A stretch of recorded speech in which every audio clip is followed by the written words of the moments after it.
So hello my dear students, my dear friends, कैसे आप सभी लोग। उम्मीद करता हूँ आप सभी लोग अच्छे होंगे, आपकी पढ़ाई अच्छे से चल रही होगी। तो गाइज आज हम बात करने वाले हैं हमारे इस थर्ड लेक्चर के अंदर लिटरेरी डिवाइसेस के बारे में और एक्सप्लेनेशन के बारे में। तो लिटरेरी डिवाइस होते क्या हैं, ज़रा उसके बारे में एक बेसिक डिस्कशन कर लेते हैं।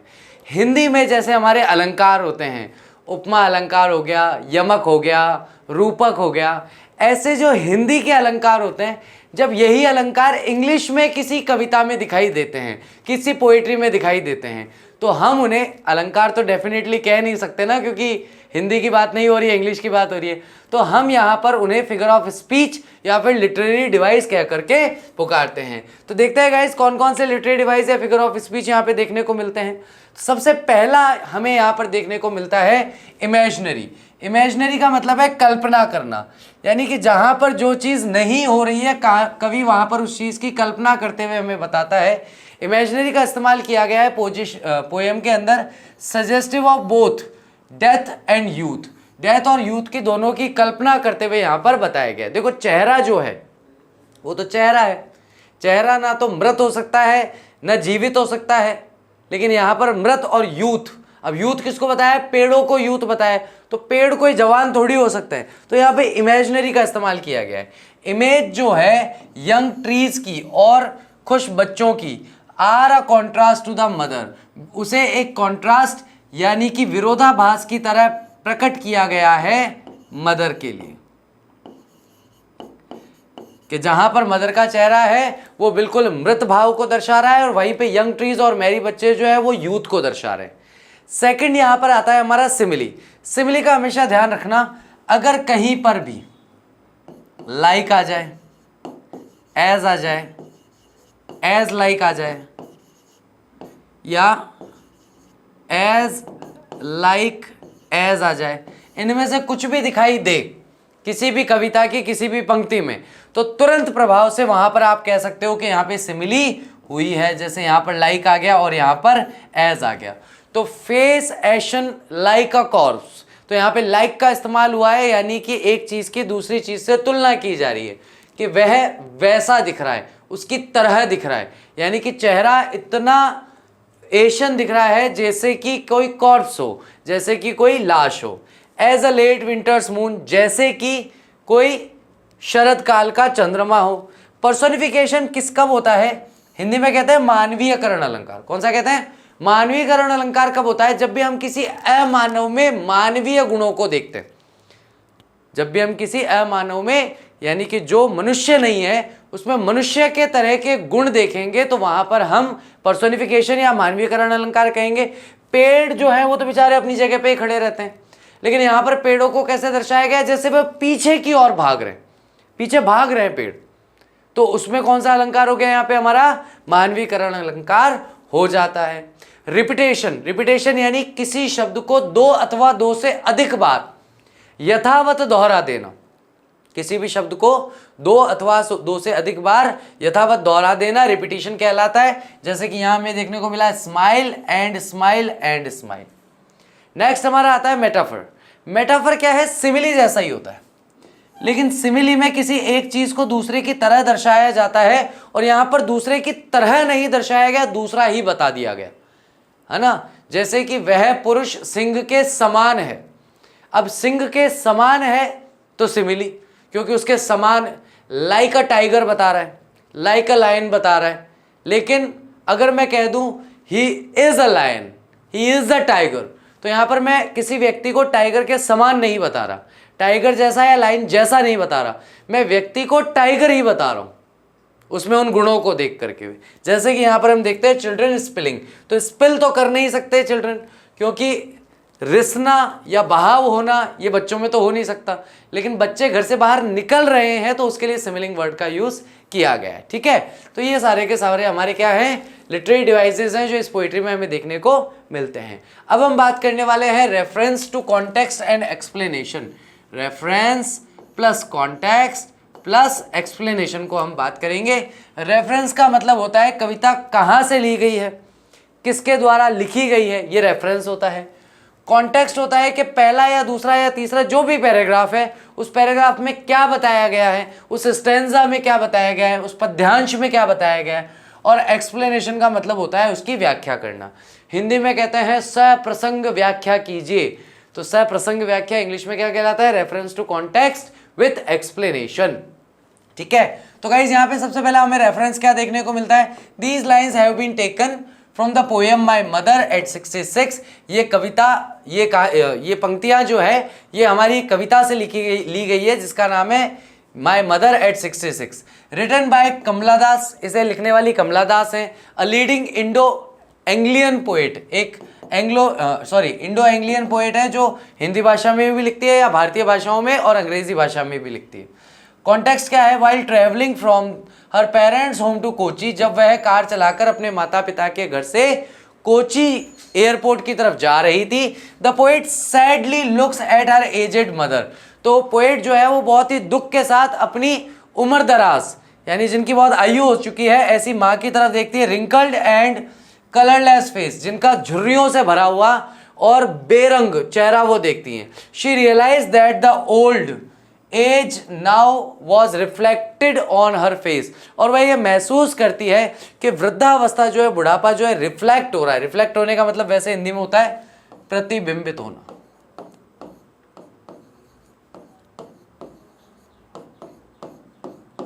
प्रतिबिंबित हो रहा है उनके चेहरे पर, reflected on her face. Explanation में हमें क्या मिलता है? अब हमें पूरी की पूरी जो स्ट्रेंजा है उसको अच्छी तरीके से एक्सप्लेनेशन में देखना है। It was last Friday morning, ये बात है पिछले फ्राइडे मॉर्निंग की।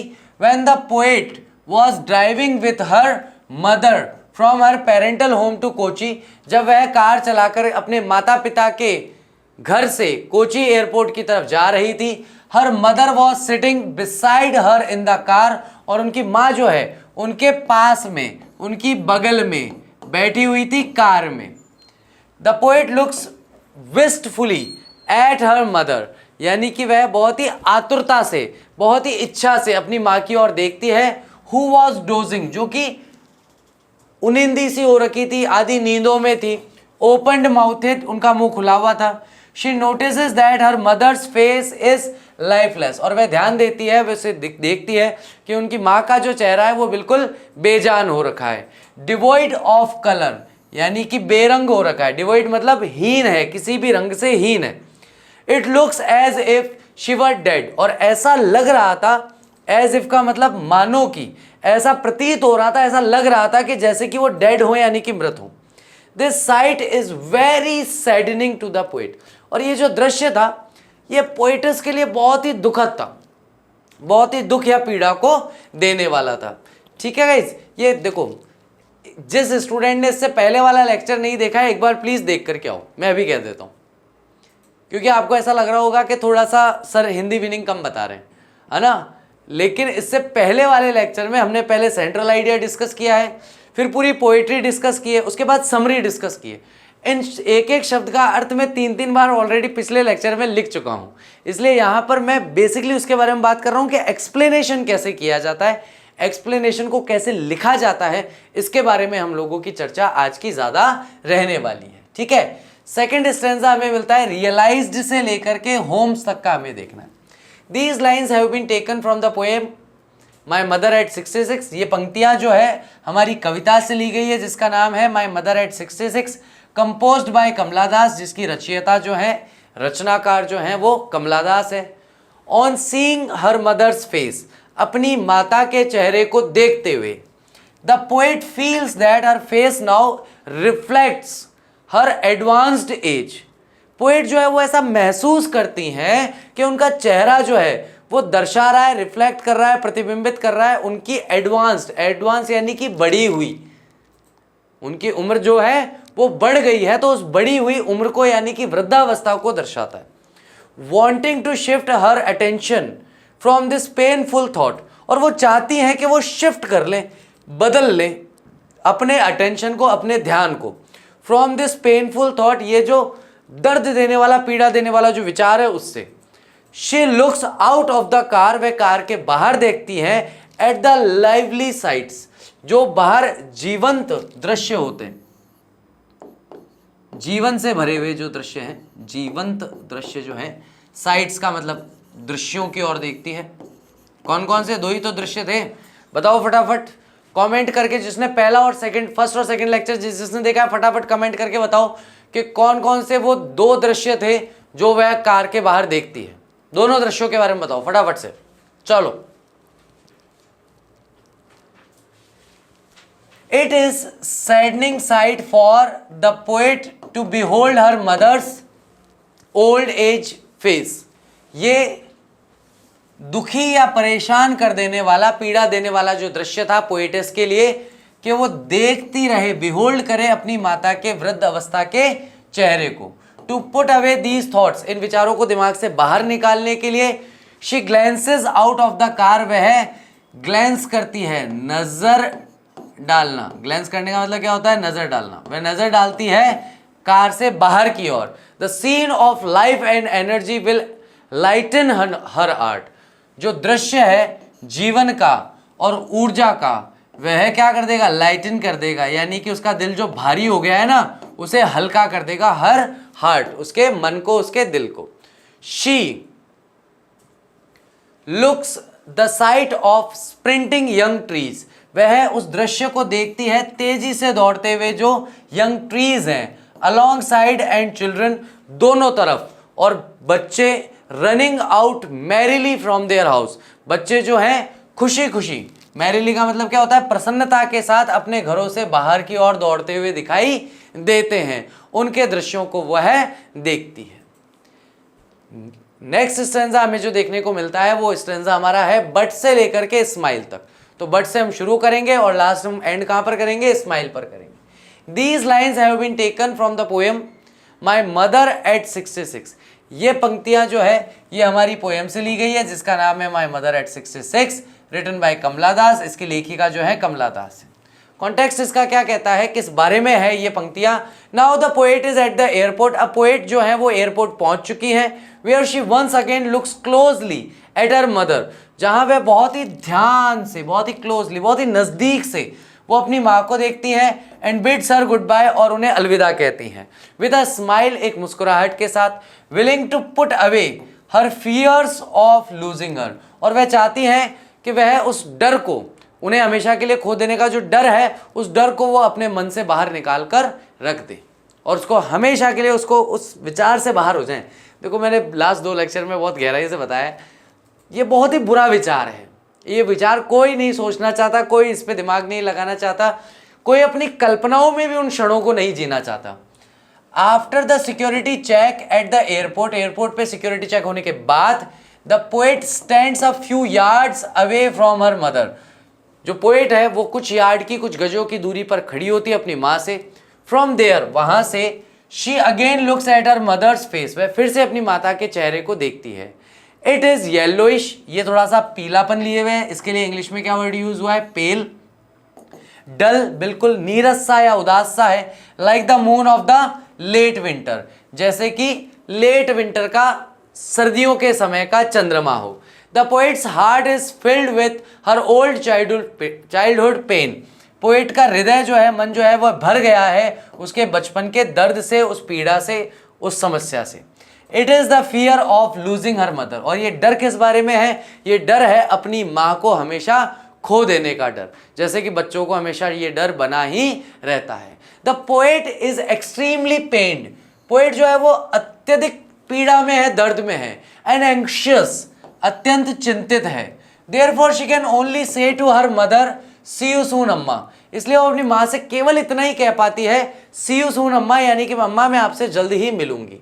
She is hiding her pain from her mother, वह पेन को, उस दर्द को छुपा रही होती है अपनी मदर से, अपनी अम्मा से, है ना। ये देखो, she is hiding her pain from her mother, वह अपनी उस दर्द को, पीड़ा को, या जो भावनाएं उसके मन में चल रही है उनसे अपनी माँ को अवगत नहीं कराना चाहती। She only smiles and smiles and smile, वह केवल मुस्कुराती है और मुस्कुराती है और मुस्कुराती है। And bade her good bye, और उन्हें अलविदा कहती है। अब गाइज यहाँ पर हमें एक एक्सप्रेशन मिल रहा है नोट में, लेट विंटर्स मून जो है वो किस बारे में कहा गया है, क्या है ये लेट विंटर्स मून? इसके बारे में पहले भी हम लोग डिस्कस कर चुके हैं, लेकिन एक बार आप लिख लेंगे तो थोड़ा बेटर रहेगा, आपको ध्यान रहेगा कि इसके बारे में क्वेश्चन बन सकता है। तो क्या कहता है गाइस ये हमारा एक्सप्रेशन, लेट विंटर्स मून यानी कि शरद काल का चंद्रमा, शरद ऋतु का, शरद काल का जब बहुत तेज सर्दी पड़ रही होती है उस समय का चंद्रमा। The moon in the last phase of winter lakhs is normal glow. ये चंद्रमा जो है, जो कि सर्दियों के समय में दिखाई दे रहा है, ये अपना ग्लो यानी कि अपनी चमक को, अपनी सामान्य चमक को खो चुका है। लैक्स का मतलब उसकी चमक में क्या हो गई है, उसकी चमक में कमी आ गई है। The poet is mother too lacks, और पोएट की माँ का जो चेहरा है वो भी लैक करता है, कमी दिखाता है स्ट्रेंथ की। स्ट्रेंथ का मतलब यहाँ पर हो गया शक्ति की, जैसे चेहरे पर एक शक्ति ओजस्विता दिखाई देती है, एंड ग्लो और चमक की ऑफ हर फेस, उनके चेहरे पर जो चमक पहले हमेशा रहती थी। The poet therefore compares her to the late winter's moon, और इसीलिए पोएट जो है वो तुलना करते हैं, उनकी कल्पना करते हैं, कंपेयर करते हैं कि कैसे वो लेट विंटर मून की तरह दिखाई दे रही है। ठीक है, तो ये गाइज मैं आपको लास्ट लेक्चर में भी बता चुका हूँ, उससे पहले फर्स्ट लेक्चर में भी हम इस बारे में बात कर चुके हैं। तो उम्मीद करता हूँ गाइज आज का लेक्चर आप लोगों को अच्छा लगा होगा, आपने अच्छे से इसे एंजॉय किया होगा। एक छोटा सा होमवर्क दे रहा हूँ, उसे करके रखिए। आप मुझे इस चैप्टर के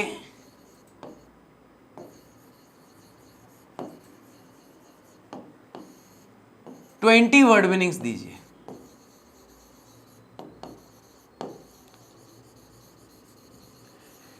वर्ड मीनिंग्स वो जो हमने लेक्चर नंबर 1 या लेक्चर नंबर 2 में डिस्कस ना किए हों, जो नए वर्ड्स जो हैं, एक्सप्लेनेशन में जिन वर्ड्स का इस्तेमाल किया गया है तो 50-70 शब्द ऐसे, लेकिन मात्र 20 शब्द ऐसे जिनको हमने पहले डिस्कस नहीं किया है, पहले जिनका प्रयोग नहीं किया है, ऐसे 20 शब्दों का हिंदी में अर्थ बताइए।